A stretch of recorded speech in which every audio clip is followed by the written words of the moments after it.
Ladies and gentlemen, please welcome Conversant's founder and chief product officer, Philip Winterburn.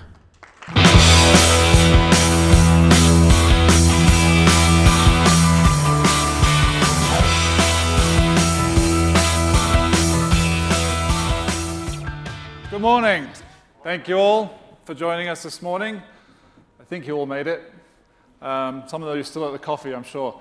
But anyway, thank you for joining us this morning for the second day of Converge17. So this is my opportunity to share with you some of the vision we have for product, near-term and long-term. And so first of all, though, I'd like to start. I'm going to talk to you today about adventurers and tables. So when I interview people, I always ask them, I've read your resume, but what's the story behind the resume? Who is the person behind this? What were the formative moments in your life that made you who you are? So I'm going to tell you a story about a young man who left home when he was 16 in 1957 and joined the Navy. He spent 5 years traveling around the world, seeing all sorts of sights that he dreamed of and read about, but had never experienced before. After 5 years, he met in port one day what was to become his future wife. They got married when he was 21. And then fast forward 7 years after a lot of struggle and hardship, living a life in London with difficulty, he was given an incredible opportunity to move to Italy and go and work for NATO in an anti-submarine warfare laboratory playing Hunt for Red October games. So that young man, when he moved to Italy, had a 5-year-old son. You probably guessed by now that's me. So despite the accent, the Southern Texan drawl, you can learn from this that I actually grew up, most of my formative years were in Italy. My parents went there for 3 years, it turned into 13, and so they were there from when I was 5 until I was 18.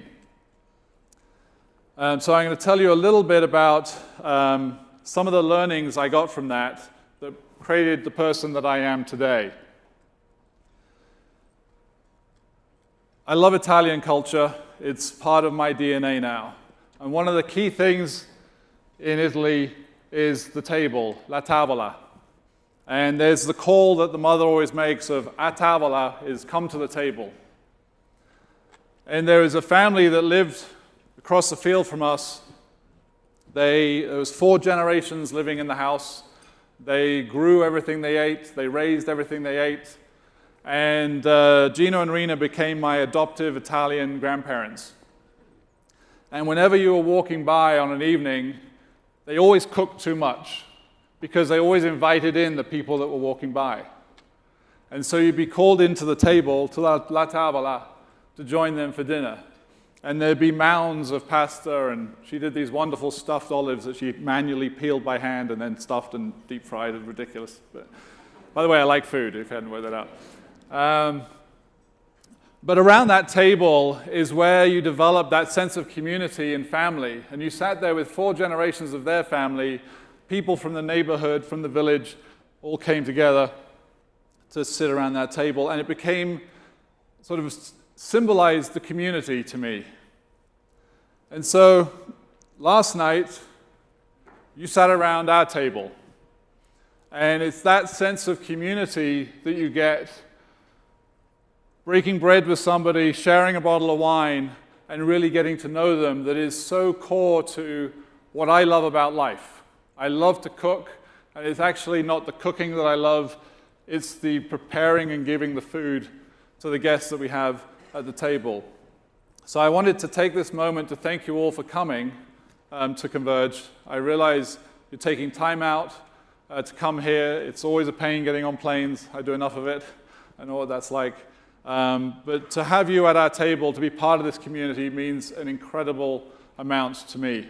And I hope that as you go forward from this event, you have created new friendships, new bonds, new community within the meetings that you've had. So another opportunity that I got from being raised in Italy was to be an adventurer.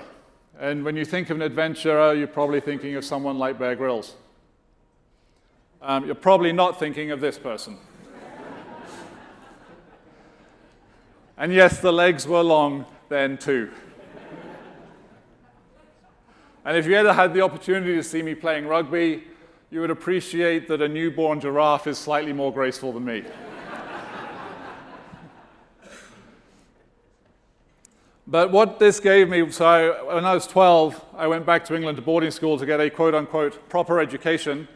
But that gave me the opportunity to travel backwards and forwards. By train, by car, by plane.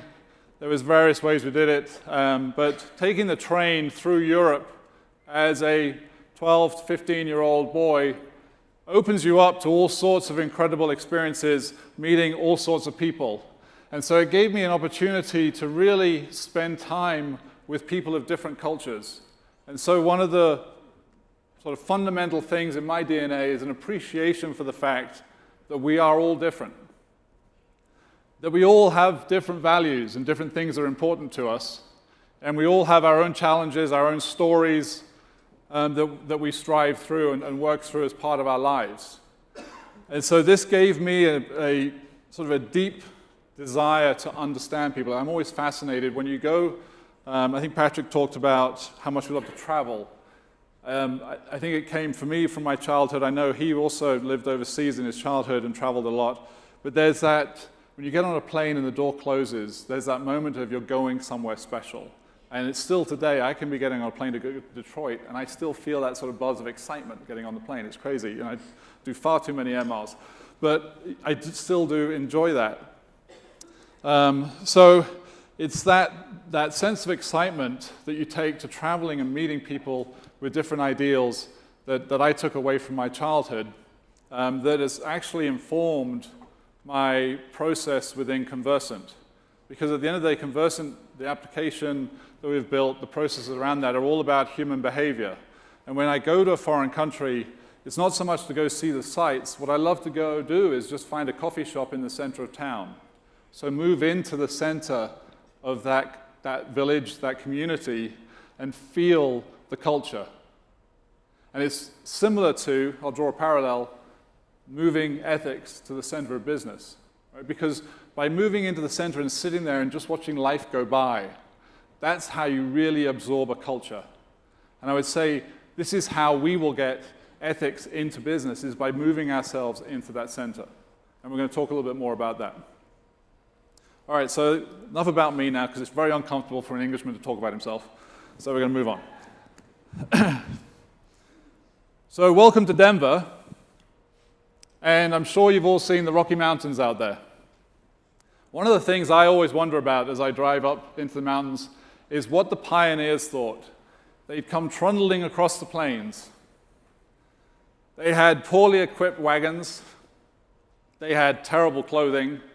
I mean, you look at the stuff we buy today with all the reflective materials and everything, they're wearing woolen clothes in wet, snowy conditions, freezing conditions. And they came across these plains, and suddenly ahead of them they see this massive obstacle. And they had to get through it. And even if they stayed here, they then had to work out how to survive in a high plains desert. And so there are two things, I believe, that made them successful. One was the sense of community. You actually heard Governor Hickenlooper yesterday. He mentioned barn raising. And that sense that, yes, the pioneers were not individualists. They were parts of communities that worked together. The wagon trains, massive groups of people moving together to form these communities. And that parallel obviously exists today within the transformation we're all trying to bring to ethics and compliance. We can't do this alone. We can all do this together as a community. The other key thing that drove their success or enabled their success was early adoption of technology. So the steel plow transformed the plains in 1837. That's when the steel plow was invented. and enabled them to cut deeper, turn the fields over, and actually start to find some of the water under the ground and be able to grow. Barbed wire enabled them to have a low-cost way to contain the herds that they had. So suddenly they could raise livestock effectively rather than using wooden fences that they had to do in the past. The windmill for pumping water out of the ground. There's a lot of water underneath us here. Gave them the ability to bring that water to the surface and use it. And then, of course, the railroads and cattle raising that then opened up transportation of the meat that they were producing back to the east, to the cities that would buy it. So those key inventions that were deployed, that were adopted, that's what made them successful. So these two things, community and early adoption of innovation, is what enabled them to thrive. And so I'm sure it doesn't take a huge leap of imagination where I'm going to go with that. Right? It's this community and the adoption of technology that is going to allow and enable us to take ethics to the next level within corporate America and the world. So this is not supposed to be in here. This was put in here by Alicia, so she'll pay for that afterwards. And I want to talk a little bit about our company. So we started the organization 5 years ago. This is supposed to be a collage of old pictures, but she stuck this one in instead. But we started it with a vision to bringing new technology to ethics and compliance. And that has grown into how we phrase it today of moving ethics to the center of business. So we saw then the need for integration, because everyone was dealing with these separate silos of systems to get their job done. And it was always so hard to bring that data together. Along with that, we saw the need for analytics, because it's so important to be able to communicate the message clearly of what we're doing and how we're delivering value. So we met with many of you, and thank you so much for those of you that have been on this journey with us. We build what you inform us about. I do not claim at any level to be an ethics and compliance expert, but I do love to listen, and I love to learn. And so by working as a team in this community, it's enabled us to build a wonderful platform.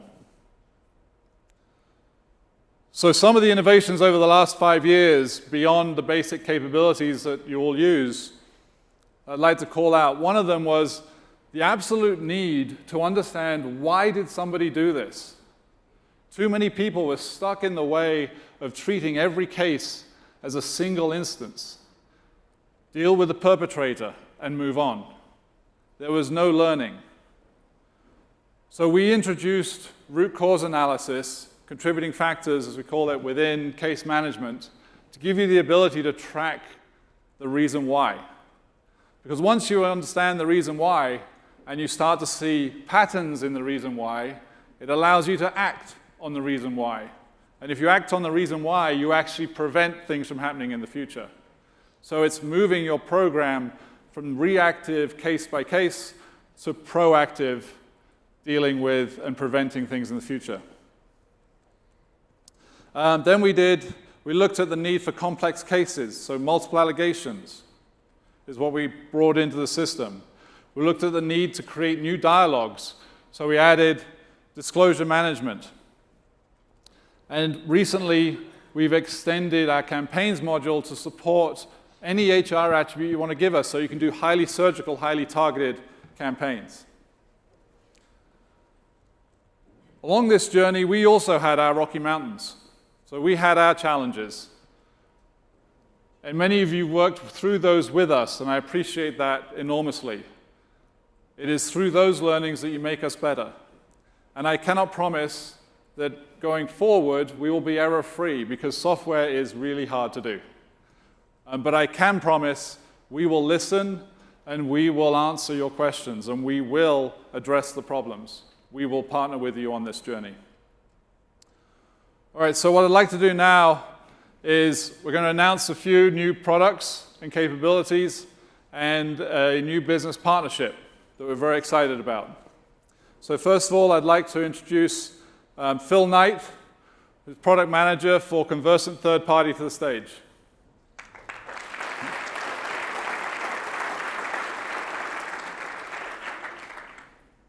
So one of the things we heard from you all is that third-party risk is a huge problem.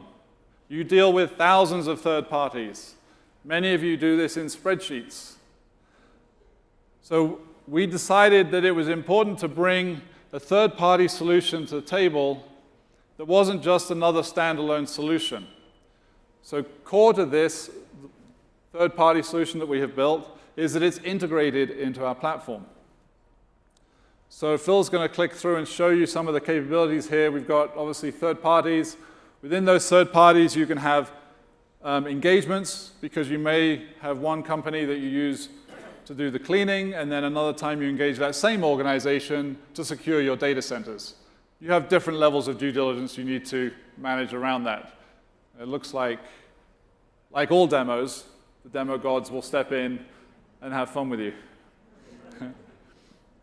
So I'll let Phil sweat over that while he addresses that, and I'll talk to you a little bit more about what we're doing. So with this third-party solution, what it enables you to do is start to look at things like the disclosures you have within your organization and map those to those third parties. So do you have people disclosing relationships, or do you have people disclosing outside business activity with an organization that suddenly you're negotiating a contract with? And do you know who they are? Are those individuals actually on that same procurement team? So can you now help them and protect them from themselves by recusing them from that process? So here you're looking at engagements now. So within Rabbit Networks, we can drill in the type of detail that you can see to be able to manage these third parties within the Conversant platform. One of the pieces that I'm most excited about is question sets. So this gives you the ability to build very extensive questionnaires that you can send out to these third parties, gather their feedback, and assess that for risk, and then address those risks. To build those questionnaires, you can see here we have question libraries, so you can have standardized questions that you pull into collections called sets, and those sets are then used to build questionnaires. So it allows you to create levels of standardization easily within your system to then send out these questionnaires and get that feedback within your organization. Now, Phil's going to be doing an in-depth demonstration and discussion around this afternoon at 1:30 in the Lawrence conference room. So if you'd like to see more about this, either grab him over coffee or head into the Lawrence conference room at 1:30. So Phil, thank you very much.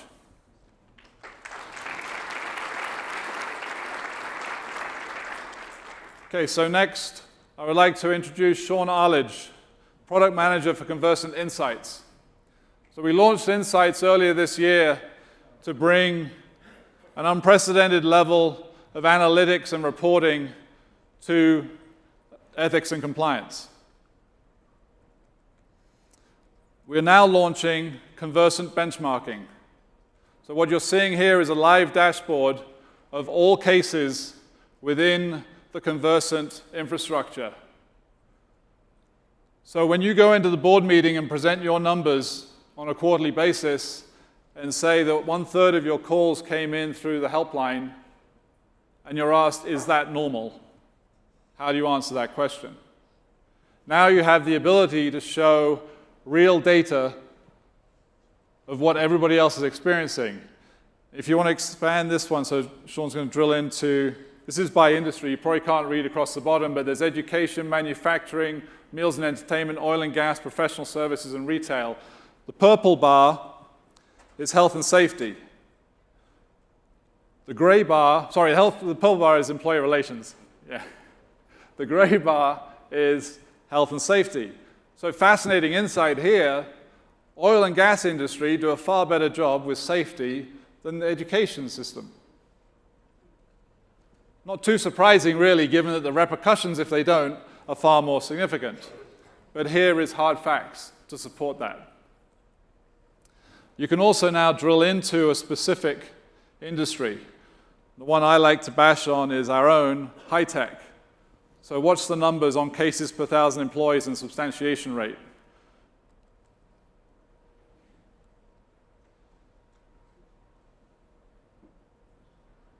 We are terrible people. We have very low reporting rates, very low substantiation.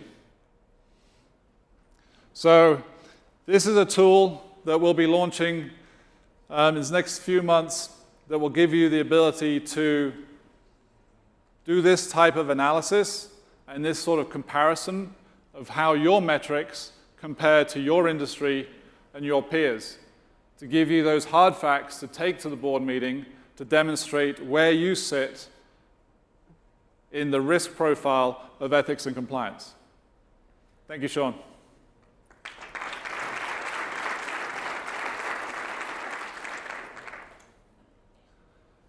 All right, now I'd like to introduce Yelena Kuskin, Product Manager for Case Management. And we were going to give you a wonderful live demo of our new mobile texting solution. Unfortunately, the cell service in this room is atrocious. So we had to yesterday scramble and put a video together, which I think will come up over there. And what you'll see here is the ability to send a message to a phone number, have it reply, and give you a personal dedicated number for your interaction, for your case, that you can now communicate on. You'll see it initially asks the 4 basic questions. What happened? Who was involved? Where did it happen? And when did it happen? People like to have a little bit of fun at my expense sometimes. And then at the end of this, after you've filled it all out, you'll see it also then comes back to you with a case number that you can then manage your case on an ongoing basis within the Conversant platform. And this comes into the system like any other case report. Now, mobile texting, in this example, is just one application of how we will use this extension to our communications layer. So now we can start to look at using mobile across all our systems. And if you think about your industries, how do you want to engage the millennials? Right? You want to engage people on the devices in the format that they are used to communicating. So this opens up to a new set of people the ability to communicate with you as compliance and ethics professionals. So you'll see here there's the case record comes in just like any other case record, so you can manage it the same. We are going to continue to extend this communications platform into other formats. Messaging within the organization. Maybe you have Slack in your company. We'll be able to use that. All right, so we have one other little teaser. This is a new feature that we'll be releasing in 4.9 that we're very excited about, so we're actually going to show you. We have heard that the case manager can be cumbersome at times to use, to find the case you're looking for. And so we listened. And we now have, once we can log in, we now have a tabular case manager that we'll be launching.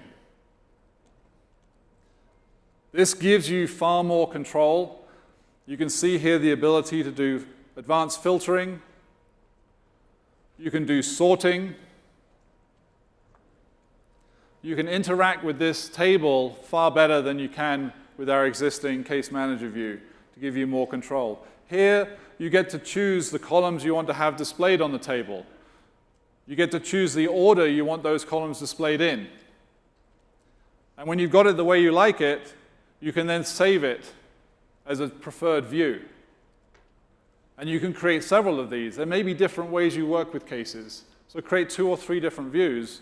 And this allows you then to quickly come in and surface your preferred view for the work you're about to do.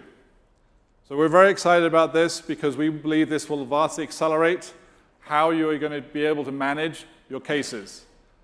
The added benefit of this is it also gives you the ability to have a sneak peek at a case record. So opening these cases is time-consuming. It's a lot of data. Here now you can click on it and see a quick summary fly in from the right-hand side.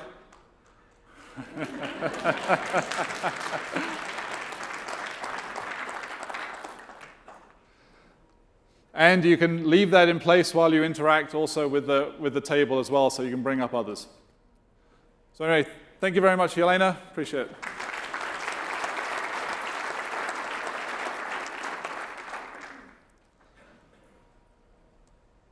Okay. Also, it now gives me great pleasure to introduce Dan Uderkirk, the Senior Director of Platform and Partner Product Marketing at Concur.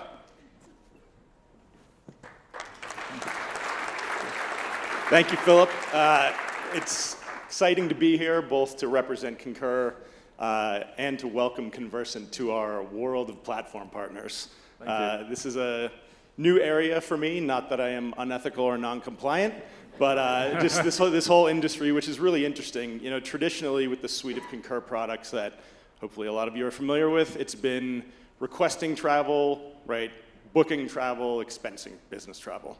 Our view on sort of compliance in general was spend management and employee safety, right? Are they staying at the hotels that are approved? Are they traveling first class, business class, coach? And how do we control that spend? So the parameters that we've traditionally dealt with on compliance revolve there. Now we're rapidly seeing that change, first with things like FCPA compliance, gifts and entertainment, and now with other things like GDPR, right? Massive sort of project around how that sort of users are using systems.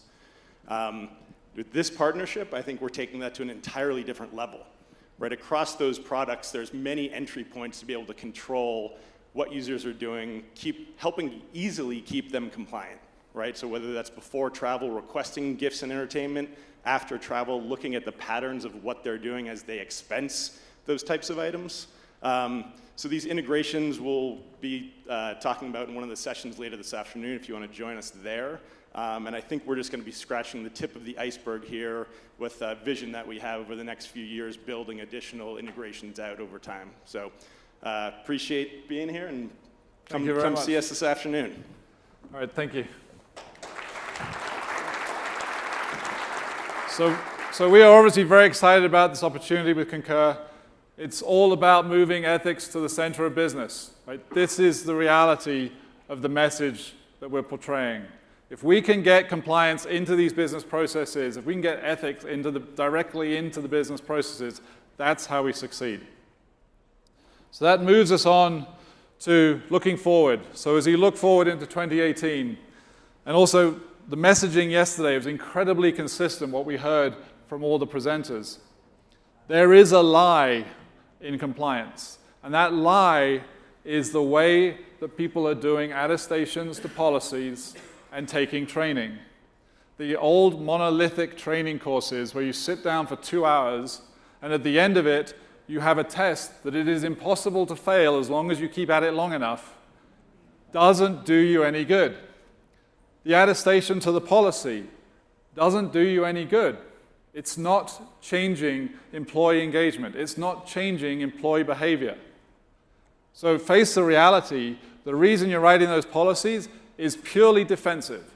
It's to show the DOJ when they come knocking, look, I did my job. But I will say you did not, because you're not actually changing human behavior. The way you change human behavior is driven, well, think about this. When you go into a store to buy something, you think you have freedom of choice. You think the brand you pick up is because it's the one you choose. It's not. You've been conditioned. Messages have hit you through a variety of channels to choose that brand, whether it's friends talking to you, commercials on TV, an email you received, just the positioning and color of the logo. So all those things are driving you to choose that item. We can use those same techniques, and I'll tell you more about that in a moment. But first, to tease that up, I'm going to introduce Katie Smith, who you met yesterday, our Chief Compliance Officer, and Alicia Syriac, our Creative Director, who is responsible for all the beautiful graphics you see around this place. They're going to come up on stage, I believe. Good morning. Thank you, Philip. 90 pages. That was my first code of conduct. The legal team and I put together a phenomenal code, but 90 pages. It wasn't a really slick hardcover book. We had that page in the back that our employees would sign, and basically just saying that they received the code, nothing else. It was shelved. They never read it. They never did anything with it. Flash forward a few years. I won an award for a code. I got an A+ from a third party. You know why? Because I had covered all the risk categories that they thought we should cover. And I had pictures. Wow, that's mind-blowing, right? So when we were talking about what we wanted to do with Conversant's code, we started to think about what should a code be? And it's so much more than a list of rules in that 10 commandments of the things that you can't do. It should be about the mojo of your company, the heart and soul, because if you do it right, this is the one stop, one place that your employees can go to that they're so proud of, and it completely embodies the mind, the heart, and the soul of the company. And that's what we wanted to do with Conversant. Because at the end of the day, we don't want a book that gets shelved. We want something that is tangible, that's a just-in-time tool, because we know that our employees aren't going to sit down and read word for word our code, but we want them to know what the responsibilities are to our customers, to each other, to our stakeholders, and know how to get that information and get that help when they need it, right on their mobile phone, right on their iPad or their computer. And so I'm so proud to show you our code. It's the true embodiment of the Conversant spirit and our mojo. We wanted to make it something that every single page was engaging. There were opportunities to pull that employee in, want them to go further and deeper, find those Easter eggs, and for them to want to get the information that they needed. And how do you do that? You do that through videos. It's including your employees. I can't tell you how many times over the course of my career I've heard people say, well, we don't want to put real employees in the code because, you know, they're going to get in trouble and they're going to get fired, and then what are we going to do? We have this bad person in our code. But you know what? You have to show the soul of the company, and the only way to do that is to pull your employees in and use them. So what we did is, from a values perspective, we didn't want to script it. We wanted to hear from our employees what that meant, what that looked like, what that felt like. So we have unusual values. As you know, one of our favorites is uncomfortable. It's a little unconventional in the value space. These are all of our values. I wanted to give you just a snippet of what the uncomfortable video looks like so that you can see these are our employees. This is their interpretation of the values. We didn't tell them what to say. Roll.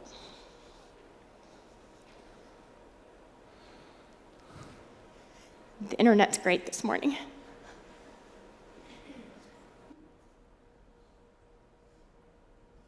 Or maybe not. Yeah. All right, so this is publicly available. This is going to be uncomfortable. This is uncomfortable. Uncomfortable. Uncomfortable. Uncomfortable. Uncomfortable. Uncomfortable. Uncomfortable is a fun value. I think that it is important in order to grow, you have to feel uncomfortable. And whether that's somebody else putting you in an uncomfortable space, or whether that's you taking risks and exposing yourself, either way, you're gonna grow, the company's gonna grow. The uncomfortable. So each section of the code, you'll find that we flipped the script. We're not talking about what you can't do. It's aspirational. We want to show the company that who we are, who we want to be. And when we roll this out to our employees, we actually even talked about that. We fully recognize that we're not 100% where we want to be with this code. But because every single one of us, all 130 of us, own that code, it's our collective responsibility to get us to where we are. So our words were very intentional. So we went away from a very extensive, heavy word document to a very engaging platform. And you'll see that in each section, there are ways to get more information. So under Ideas Matter, there's a section called How This Shows Up. It's a way for additional information to pull up. And what is fascinating is each place where an employee clicks, that we are being able to track that engagement. So at the end of the day, we'll be able to understand how employees are coming to the code, what kinds of information are they wanting to digest? Is it training? Are they trying to understand a policy? It's all connected within the Conversant universe, so it's going out to the policies, it's going out to the disclosure system. And we created some additional interaction and decisions. Scroll down. All right. Conflict of interest is a great example. So in our categories, there's ways to click and get more information. And if you have something to disclose, you can click on the form and it immediately takes you out to that disclosure management. And in our voices, you'll see that the traditional how to find us, how to contact, what it looks like and feels like when you report an issue to the Ethics and Compliance Office. But we want to do something different, and how do you engage? So we all talk about ethical decision-making tools. Well, what about a tool that actually talks to the employee? So we created Cooper, the robot, and he will take you through a series of questions and help you decide whether it's the right solution or if you need to get additional information. So it's a fun way, again, for the employee to interact. And then if an employee has a concern or a question or wants to disclose a conflict of interest, they can click on report an issue and it goes immediately into the into the Conversant system. So it's that universe, that just-in-time capability to engage employees. Thank you. Thank you.